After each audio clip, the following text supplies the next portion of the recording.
Magandang araw po. Morning! Magandang umaga po sa ating lahat. Kamusta nga po ang ating mga kapatid? Meron po bang ngayon lamang po uli nakatalo sa gawain na to? Meron po ba? Meron po. Sige po.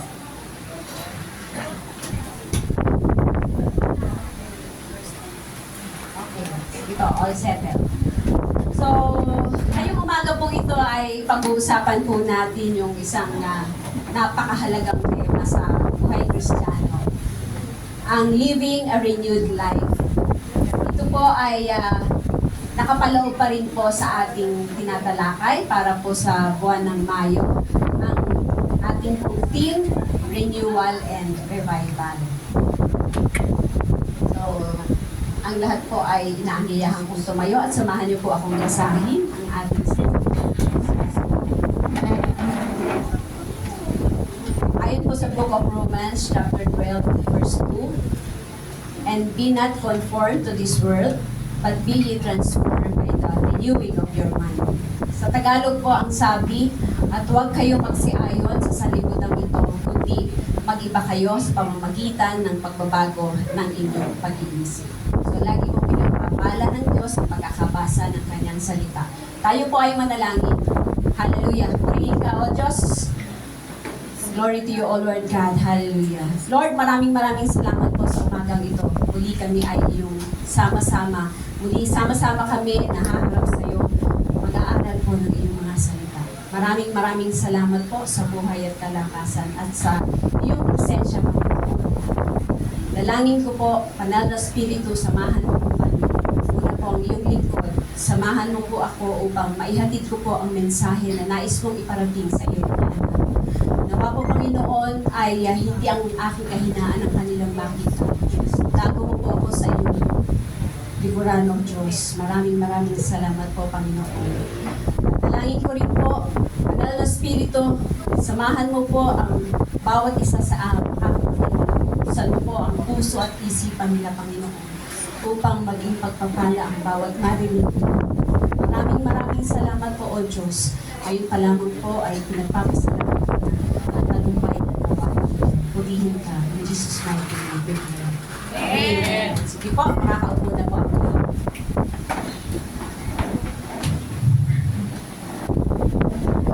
So, maraming tao po ngayon yung buhay physically or active physically. Pagkating nga po niyo yung katabi mo. Pati, buhay ka. Active ka. Active ka, pero maaaring spiritually exhausted ka.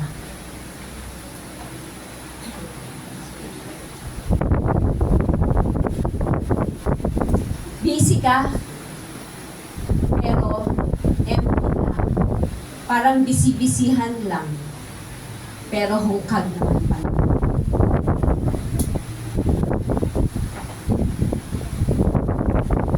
So maraming Christians active sa church, pero dry spiritually.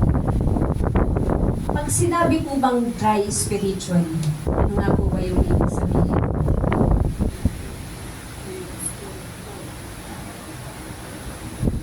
Maaring nawawala na yung apoy. Yung apoy sa paglilingkod. Maaring nagsaserve, pero wala naman palang joy. Busy sa church, pero yun pala deep inside, walang joy. Maaring uma-attend ng praise and worship, pero wala nang tunay na apoy kay Lord. Kumbaga wala nang passion, ng pagmamahal kay Lord. Yung may prayer pero wala na palang intimacy kay Lord.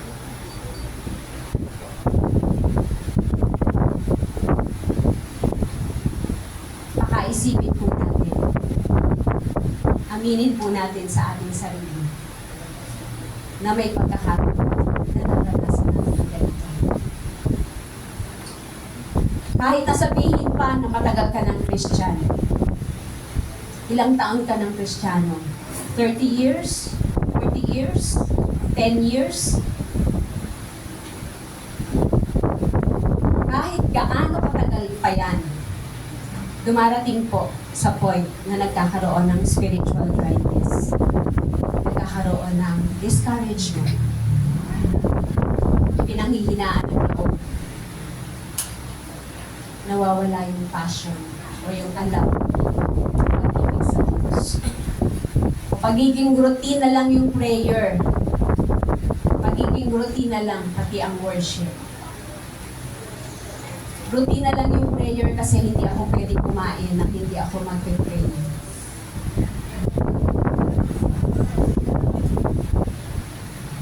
Naisip niyo po ba yun?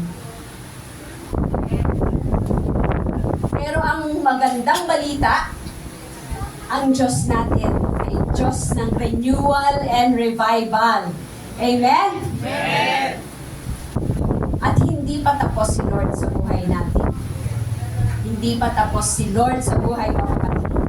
Ano man ang estado mo sa buhay, maging anumang stage ka na sa buhay na ito, ano man ang edad mo,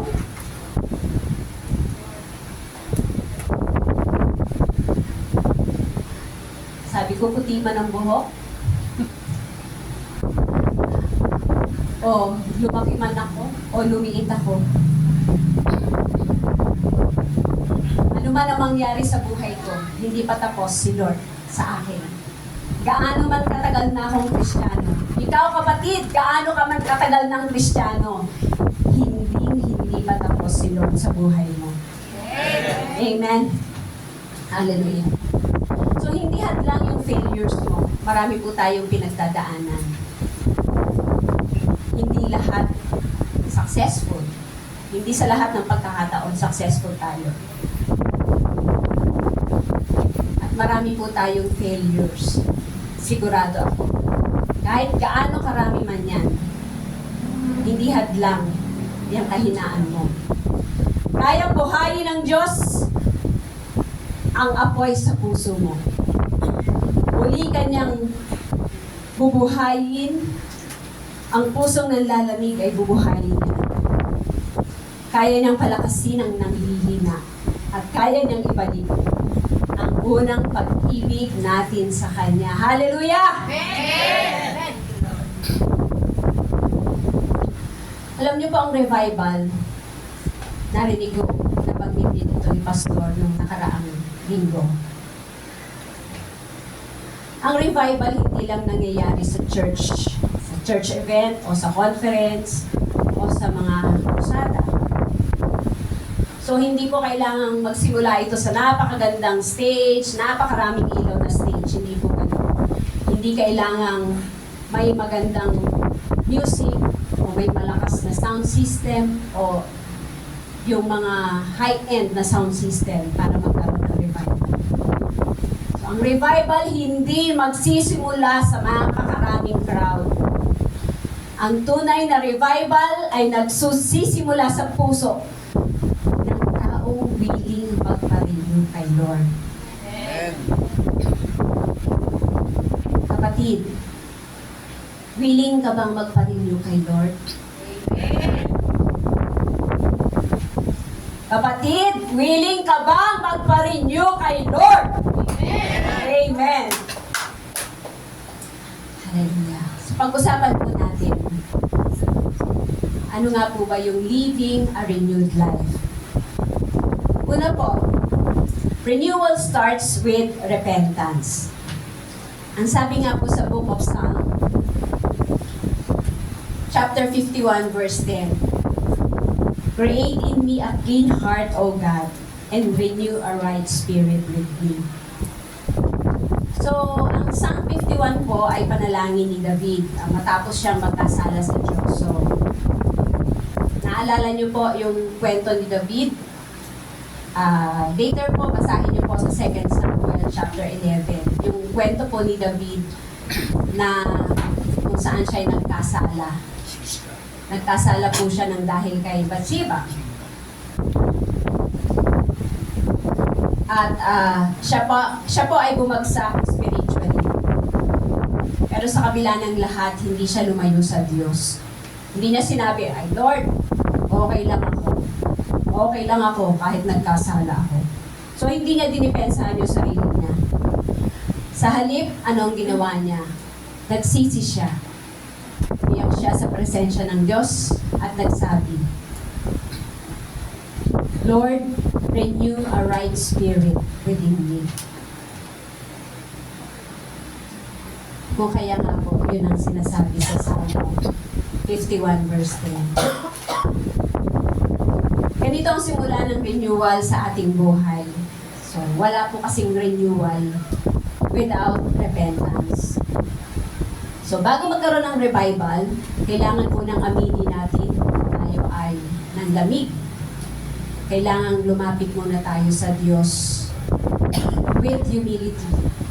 Kailangan lumapit tayo sa Diyos with humble heart. May pusong mapagkumbaba.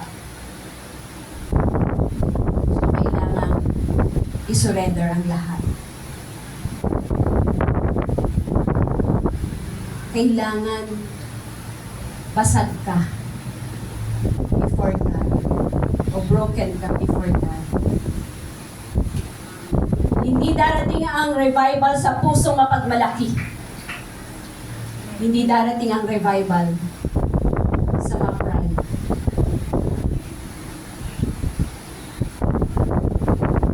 Dumarating ito sa pusong nagsisisi. Nagpapakumbaba at handang magbago. Amen. Sabi nga po sa book of 2 Chronicles chapter 7 verse 14, if my people which are called by my name shall humble themselves and pray and seek my face, turn from their wicked ways. Pansinin po natin, hindi sinabi ng Diyos na if the unbelievers. Ang sabi niya, if my people. Ulitin ko po. If my people. Ibig sabihin, kahit believers na tayo, kailangan pa rin natin ng renewal. Kailangan po natin aminin yan. Sa harapan ng Diyos, aminin po natin sa ating sarili.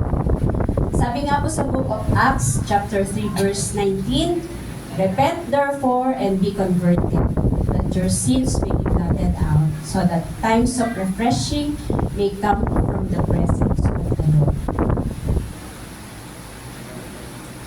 So may mga bagay minsan na nagpapahina sa atin spiritually. Kaya po ng hidden sin. Siyempre po, hidden. Hindi namin makikita, hindi namin malalaman. Ikaw lang yung nakakaalam sa sarili mo. Ano ba po? Unforgiveness. Nagkasala ang kapatid mo. Abay, 10 taon na yata, hindi pa nakapatawad. Sinasabi na patawad na kita, kapatid mo. Napatawad ko na siya. Pero yung pala, hindi. Ano pa po? Compromise. Pride. Kung bakit po kasi napakasarap ng fried chicken. Kung kaya, yung pride na yan, nariyan pa rin lagi. Worldliness. Pagiging prayerless. Naantok na ako eh. Tutulog na ako, Lord. Bukas na lang ng umaga ako mag-pray. Aminin! Si Sister Ethel yung ulo ko, mami. Pagod na ako, Lord. Naantok na ako. Bukas na lang ako mag-pray. Alam niyo yung mga munti-munting bagay pala na yun. Ginagawa natin. Akala natin akala natin, sige lang, konti lang yan eh. Konting pagsisinungaling lang, sinabi ko wala ako dito sa bahay kasi ayaw ko siyang makausap. Konting absent lang po sa church. Konting liban lang kasi ayaw ko lang. Yung palang konting-konti na yun, naapektuhan tayo. Yung konting-konting yun, nasasaktan ng banal na spirito. So habang tumatagal, nawawala yung sensitivity natin sa Holy Spirit. Pero kapatid, kapag tayo nagsisi at lumapit muli kay Lord, kaya niyang linisin at buhayin muli ito. Alam ko, hindi lang natin ito ngayon narinig. At maraming speakers na rin po ang nagsabi tungkol dito. Isipin po natin, bakit po kaya? Ang ibig sabihin, kailangan po na ipaalala pa rin natin. Paalala natin sa ating mga sarili. So parang kagaya din po yan ng damit na matagal nang hindi nalalabhan. Yung hindi nyo ginagamit, matagal nang hindi nalalabhan, tapos wala naman sa loob ng cabinet, nandyan sa labas lang, nakahanger. So yung damit na yon, unti-unti po yun kakapitan ng alikabok. Hindi mo pinapansin eh, hindi mo pinagalaw, hindi mo siya iningatan man lang. So unti-unti po kakapitan niya ng dumi. So ganun din po yung puso natin. So kapag hindi po tayo regularly lumalapit sa Diyos, unti-unti natudumihan tayo ng worries. Nadudumihan tayo ng temptations. Nagkakaroon tayo ng bitterness. Resulta, kasalanan.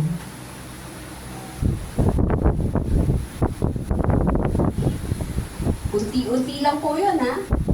Unti lang yung tinabi mo. Unting dumi lang yung itinago mo. Unting dumi lang ang itinago mo sa puso mo. Pero may epekto sa'yo.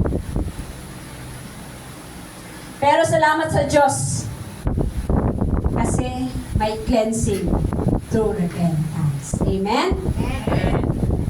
So, ikalawa po, renewal comes through the Word of God. So, sabi nga po sa Matthew 4, chapter 4, verse 4, man shall not live by bread alone, but by every word that proceedeth out of the mouth of God.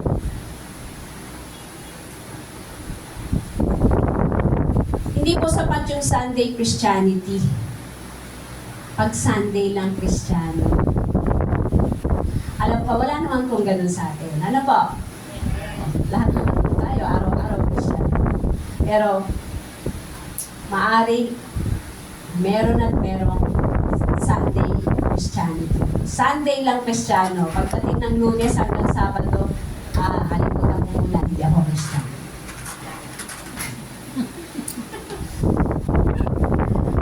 So, gaya din po na kumakain tayo physically, kailangan din natin ng spiritual food. Kailangan natin kumain. Ang spiritual food natin ay ang Word of God. At dapat, araw-araw din tayo may spiritual food. Hindi po every Sunday lang. Hindi po ba, araw-araw kumakain tayo. 3 beses. Hanggang 5 beses. Minsan nga po may 6 na beses pa. Ay, umamin kayo. May kumakain po talaga. May midnight snack pa, kaya po 6 na beses. So kung araw-araw po tayo kumakain, pinapakain natin ang ating katawan. So kailangan, araw-araw din po, napakainin natin ang ating katawan. Kailangan po natin ng spiritual food. So maraming Kristiyano po ngayon updated sa social media. Meron po bang hindi updated sa social media? Meron po bang hindi gumagamit ng Facebook? Lahat po gumagamit na. Meron nga po dyan, lalo na po yung mga, syempre po, yung mga edad namin, hindi na nag-Instagram, hindi na kami nag-WhatsApp. So yung mga kabataan po, meron yan. Kapag tinanong natin ang mga kaidaran ko, hindi na alam ko ano yung WhatsApp. Hindi alam yung LinkedIn. Huwag yun na po kaming tanungin, si Andrew na lang po ang tatanungin. So maraming Christians po updated sa trends. Kung anong uso, ano yung updated sa news? Maraming updated sa news. Ano yung balita sa Senado? Marami po updated sa chismis. Sa chismis ng artista. Pero mas marami po yatang updated tungkol sa Senado. Ano? Hindi na po sa artista. Maraming updated sa lahat ng bagay na yan. Pero, spiritually weak pala. Dahil disconnected sa Word of God.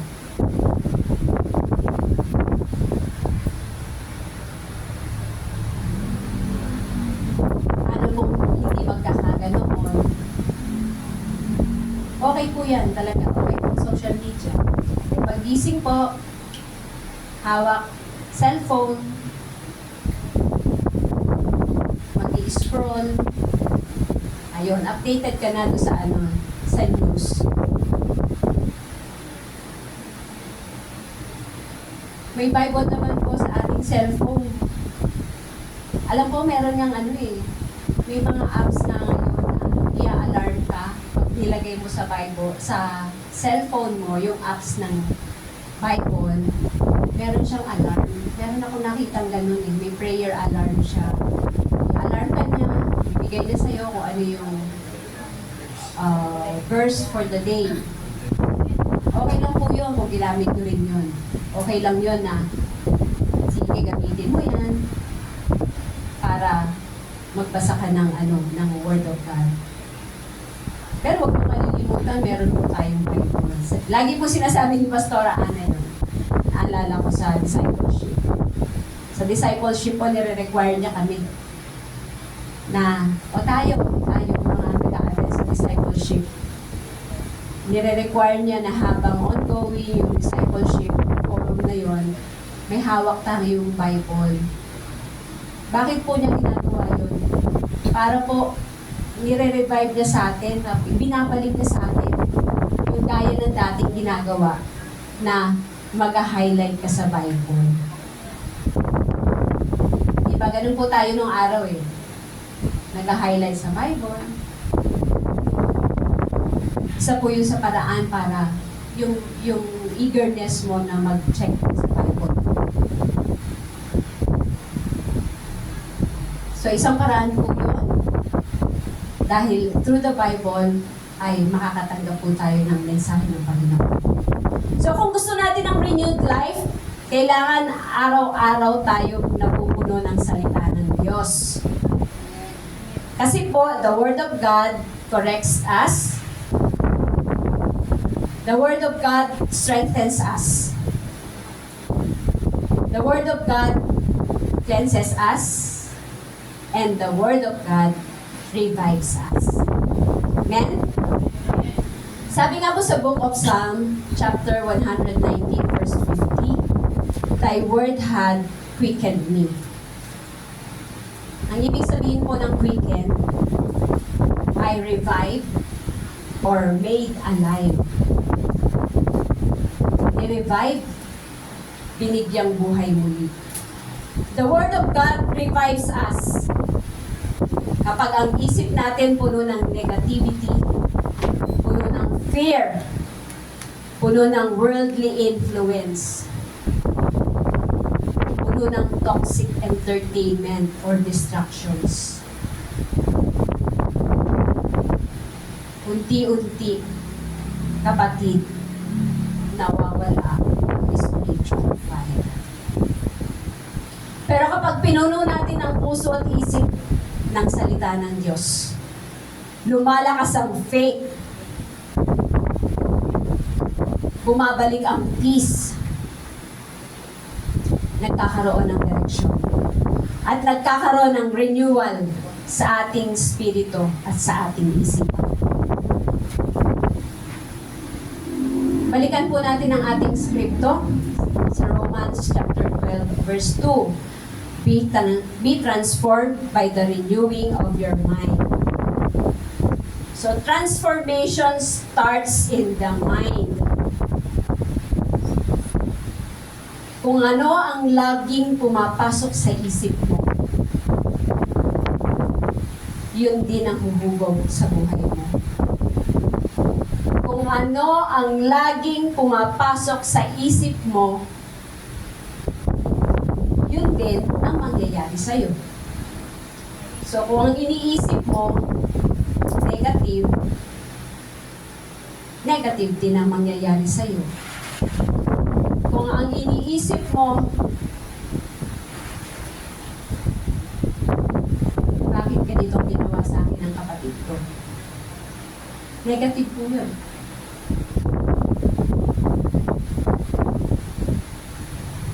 Yan po ang mangyayari sa buhay mo. Tanungin po natin ang sarili natin. Kamusta na nga ba ang devotional life mo?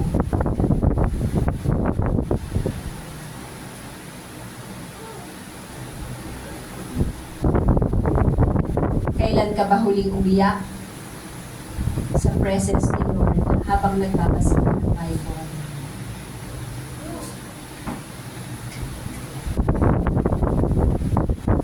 Mas marami ba tayong oras sa cellphone?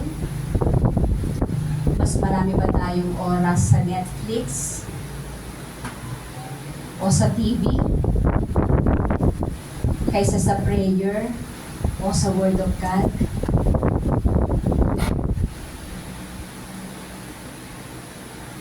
Mas updated ba tayo sa social media? Kaysa sa Word of God?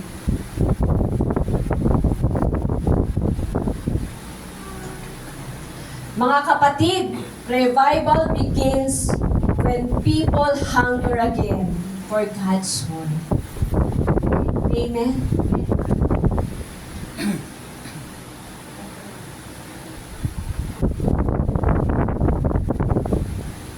So, kailangan po natin magkaroon muli ng apoy. Apoy na muling pag-aralan, namnamin ang salita ng Diyos. Kaya ang sumunod po, renewed life is empowered by the Holy Spirit.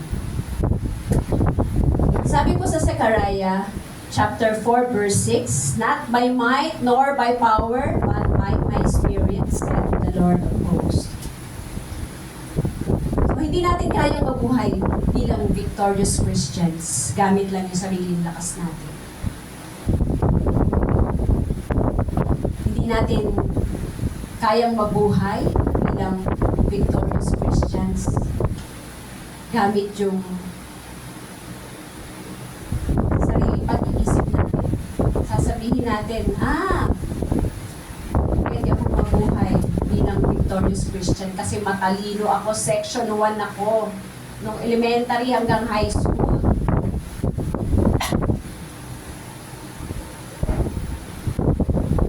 Hindi po ganun.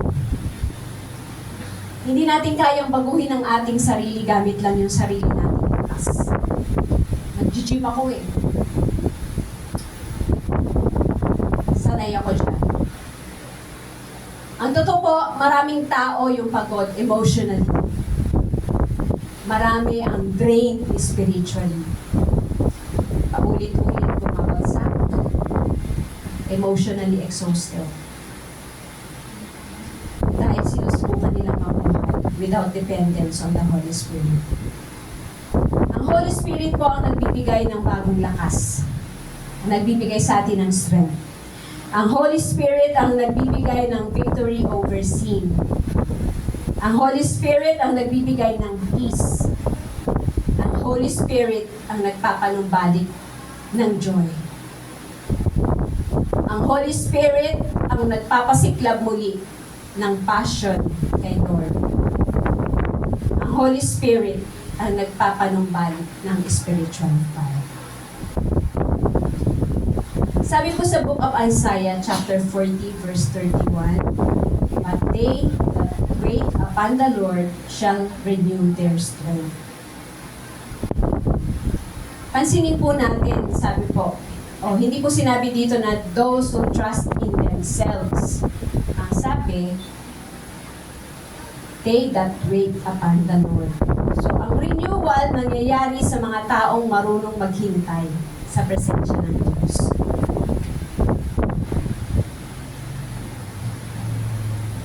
Ang renewal nangyayari sa taong may connection sa Diyos. So, parang cellphone lang po na ginagamit natin buong araw. Halos hawak ang cellphone. Pero kahit gaano kaganda yung cellphone na yan, kahit anong model pa yan, latest model man yan ng iPhone, kapag hindi yan na-charge, anong mangyayari? Tama, malulubat. Mamamatay din yan, hindi mo magagamit.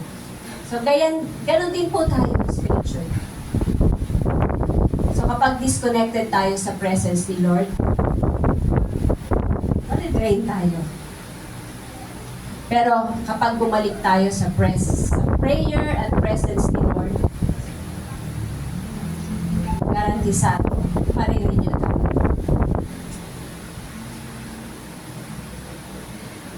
Ika-apat po,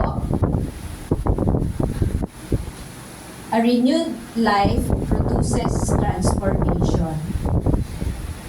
Ang sabi po sa 2 Corinthians verse 17, "Therefore, if any man be in Christ, he is a new creature. All things are passed away. Behold, all things are become new." So kapag tunay po ang renewal, renewed ang puso. Renewed din ang pananalita. At lalong renewed ang attitude.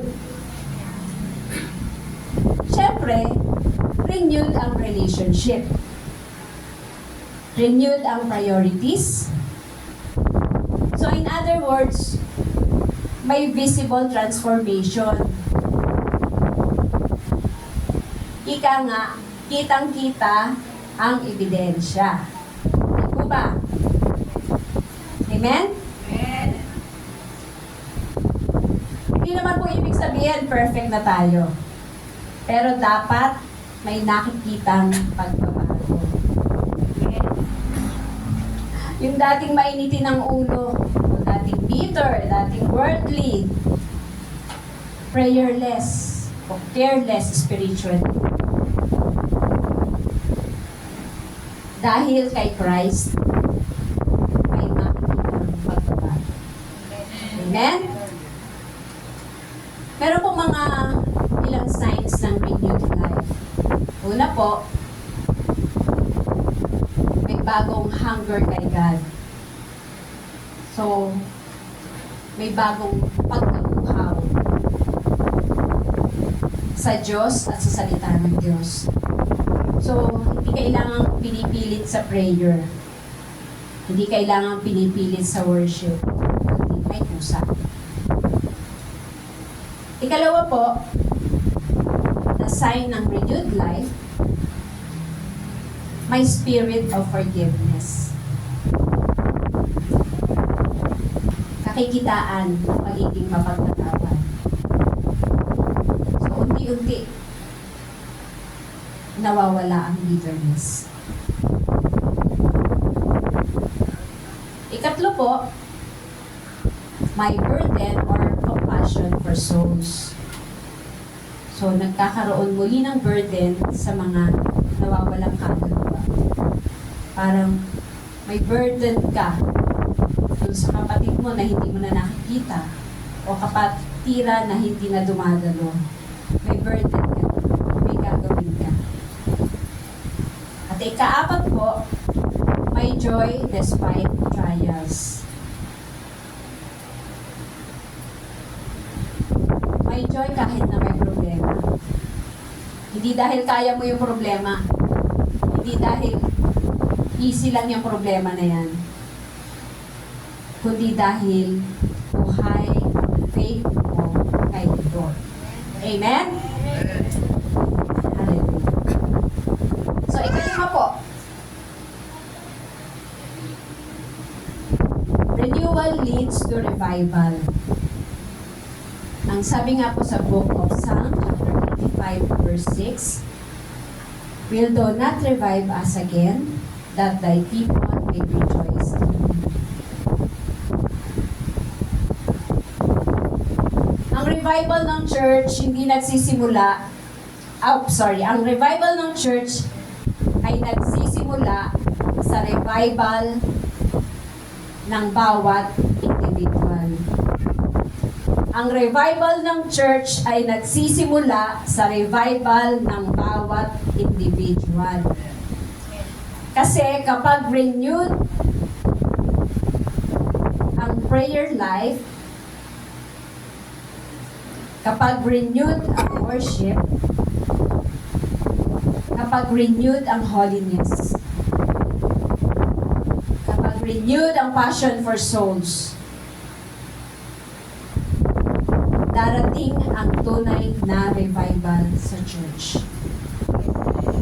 Tama po?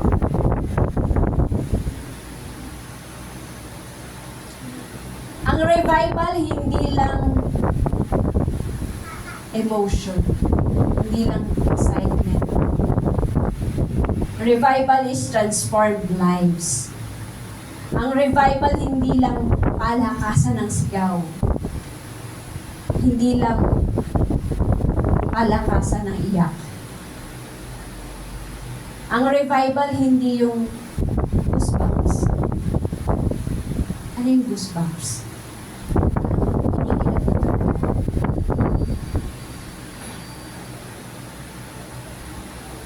Hindi po yun ang revival. Kasi ang tunay na revival, may repentance. Ang tunay na revival, may holiness. Ang tunay na revival, may obedience. At higit sa lahat, ang revival, may pag-surrender sa Diyos.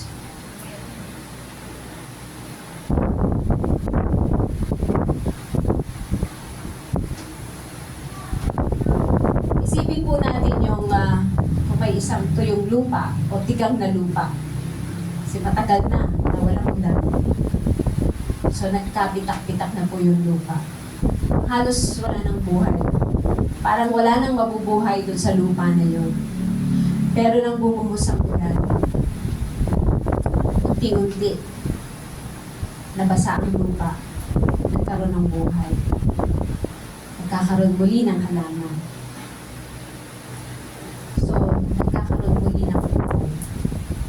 At later on, yung halaman, maaaring magkabulaklak, magkabunga. So, ganun din ang puso natin. Kapatid, maaaring pagod ka na. Spiritually dry ka na.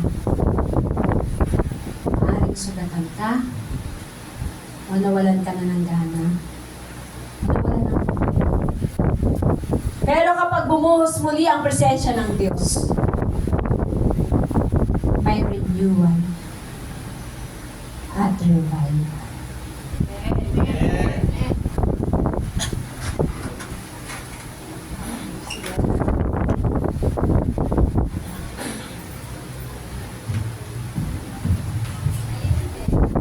So, ang lahat po ay inaanyayahan ko tumayo.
compromise to holiness. From holiness, from active religion to passionate relationship with God. Kapatid, tanongin mo ang sarili mo. Kailangan ko ba ng revival? May apoy pa ba ako para kay Lord? Buhay pa ba ang prayer life ko? Kung pa ba ako sa Word of God? Because God still revives His people. Take this moment, my brothers and sisters, lumapit ka sa Diyos. Yes,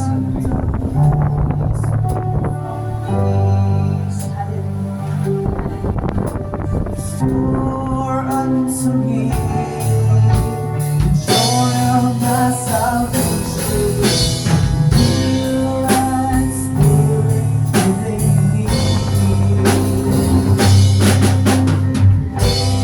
Be at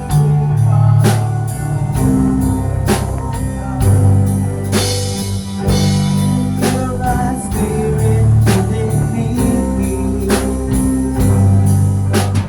Creating me a clean heart, oh God. Renew your right spirit within me. Cast me not away from thy presence, oh Lord. Take me not thy Holy Spirit from me. Restore unto me the joy of my salvation. Renew your right spirit within me. Ama naming Diyos, salamat po sa iyong salita na nagpapaalala sa amin kung paano mamuhay ng isang renewed life kay Kristo. Patuloy mo pong baguhin ang aming isip, pakalinisin ang aming puso, palakasin ang aming spirito araw-araw, O Diyos. Tulungan mo po kaming talikuran ng kasalanan at mamuhay ayon sa iyong tulong.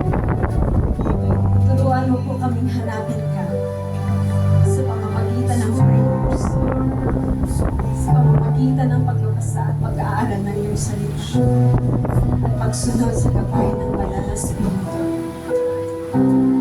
Nawa, O Lord, ang renewal na sinimulan mo sa aming buhay, ang magbunga ng tunay na transformation sa aming mga inisip, sa aming mga sinasabi, sa aming ginagawa. O Diyos, ang magawin mo mong testimony ang aming renewed life upang maging pagpapala at inspirasyon kami sa iyo. Gamitin mo po kami upang magdala ng pag-ibig, ng pag-aasa, kapayapaan at encouragement sa mga taong aming makakasalamat. Lord, magdala ka po ng revival sa aming pamilya. Magdala ka po ng revival sa aming church at sa community para sa iyong kaluwalhatian. Hallelujah. In Jesus' mighty name, we